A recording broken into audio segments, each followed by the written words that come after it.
Jami here with Jami Vintage. Today we're going to start a series of 101 videos.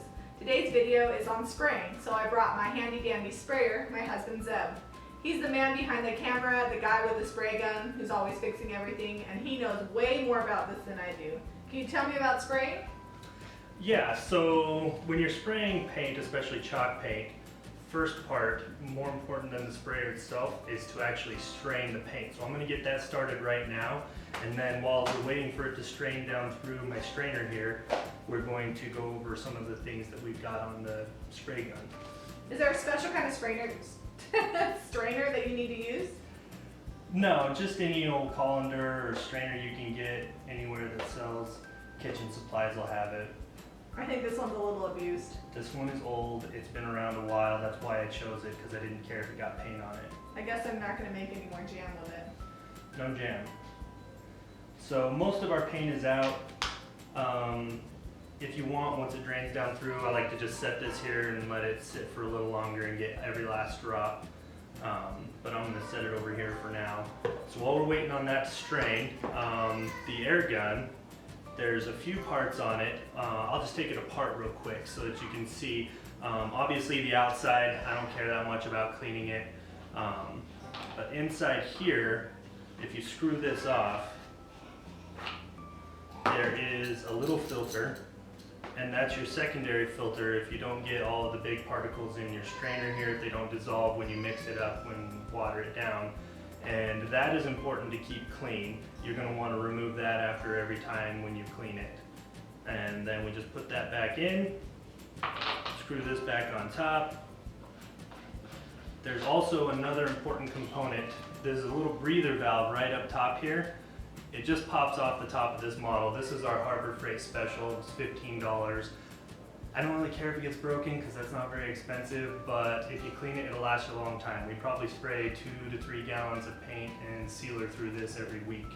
So this breather valve, you want to keep that clean. If it gets stopped up or plugged up if you don't clean it, this creates a vacuum in here, and eventually it'll still spray air, but it won't let any paint down out of the hopper here. So you want to keep that nice and clean.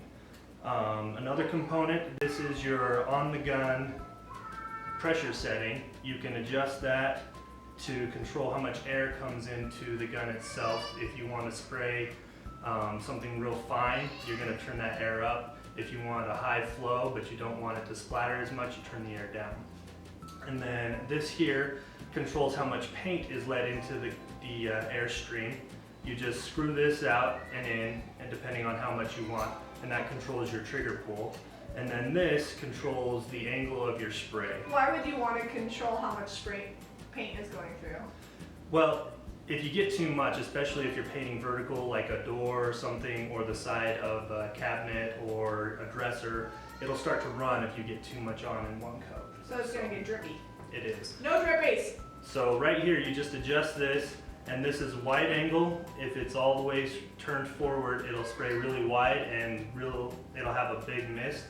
If you want it to be more like a paint can or a spray paint can, you will turn it all the way back, and that's going to put a lot of paint out all at once. I use this if I'm spraying the top of something that I can't quite reach, or inside the back of a cupboard, or if I need to put a lot of polyurethane on real fast. But usually I have it turned so that I have the wider angle because that's more controlled. Okay, so I think we're about strained here. Do you use something to scrape it off the bottom? I do. I don't know where it's at. Let's check the kitchen utensils. Here, how about that one? Will that work? This one will do it. So I just scrape anything that is stuck to the colander because the paint's nice and thick. And then all the chunks are left on this side. All the chunks are in here. You don't want to strain that. I don't know if you'll be able to see it. There is some pieces in there that are larger than will spray through your gun. Yeah, sometimes if I use the paint all ready to brush and I'm not real good about it, I get junk in my paint, so it's important to strain it before you spray it. Alright, so as far as the paint mixture goes, to keep it the right consistency to spray, on chalk paint I use a 3-to-1. So I'm just going to pour this into my hopper. It's a 20-ounce hopper. So what is that? Is that our old milk container? This is an old milk container. I like to use something big that I can just throw away to mix in. I just chop the top of it off, that way. We have a lot of those. Yeah, we go through a lot of milk here. About 6 gallons a week. family of 7 will do that. Okay, so I'm gonna fill this. I don't know if you can see it. It's about 2/3 of the way full, and then the rest of it, I'm just gonna add water up to the top. Thanks for using my antique jar, by the way. You're welcome. It looked good.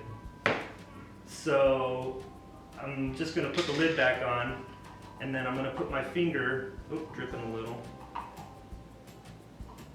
Maybe we'll get this on. I'm gonna put my finger over the breather valve. Careful not to pull the trigger, and then just shake it until it's the consistency I want. Will paint shoot out the top if you don't cover it? If you don't cover it, you're gonna get paint all over the place. Cover the breather valve. Got it. But it's a lot easier to mix your consistency in the hopper than it is to try to get it right in the bowl here. So I leave that the way it is, nice and thick. That way if I don't use it, I can just put it back in my jar and use it again next time. Usually just stick a Ziploc bag over the top of it to keep it from drying out while we're working on the project. Like I said, we spray 3, maybe 4 gallons of paint a week, so most of this will get used. Here's a closer view of the sprayer so you can see the parts I was talking about. Alright, so we're outside here. You don't really want to spray inside unless you have a paint booth set up. I've got my piece here. It's a corner hutch. I got the back side turned to you so you can see it's nice and dark and black so that you can see the angles on the paint. I got my hat on, protect my hair so I don't get any overspray in it. And then the breathe mask is important so that you don't get that all in your lungs and your nose. So give me just a sec, I'm gonna get my breathe mask on and then I'll show you the different settings and the width on the spray. Alright, so we got our sprayer hooked up, it's ready to go. 55 PSI on the regulator, on the compressor. And I'm gonna spray on this vertical surface with the max paint volume so you can see what it looks like. And then we'll adjust it to the wider angle so you can see what it's like with more mist.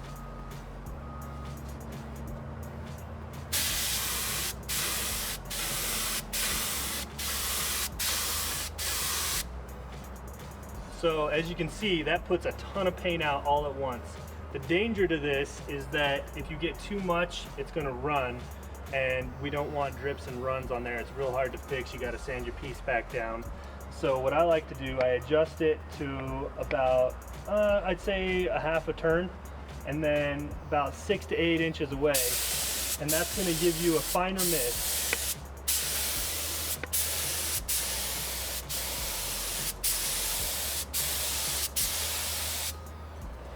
So that gives you more control, and you can also come back over and do another coat if you need to. As you can see, that was maybe 10 seconds of spraying. I've already covered half of this side, so it's really fast.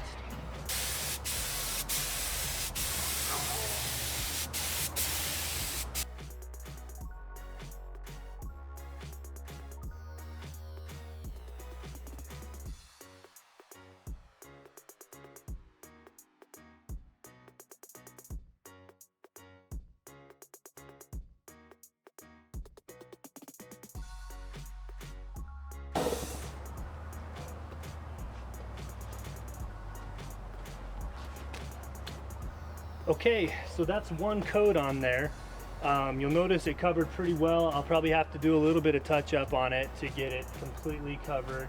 But for the most part, even on the black surfaces, one coat of the chalk paint did pretty good. The nice thing about Fairy Chalk Mother paint, I didn't have to do any prep on this piece. I just went right to spraying. I've got a big tarp down, I forgot to mention that. Overspray will kill you. You'll get your car, your neighbor's car, your driveway, so make sure you got a tarp so that you're not getting paint all over the place. Hi, Jami Ray here from Jami Ray Vintage. We've got our finished sprayed product here. My husband did a great job. It's finished in Fairy Chalk Mother title with a matte polyurethane finish. On our next Jami Ray Vintage 101 video, we're going to show you how to spray finishes, and we'll talk more about the sprayed polyurethane finish. We also added some chicken wire down to the bottom. Our customer had requested that we take out the middle of the cabinets, and we just staple gun chicken wire to the back to make it a little more country. I think it turned out great. Make sure to like our video and subscribe to our channel for more DIY and Jami Ray Vintage 101.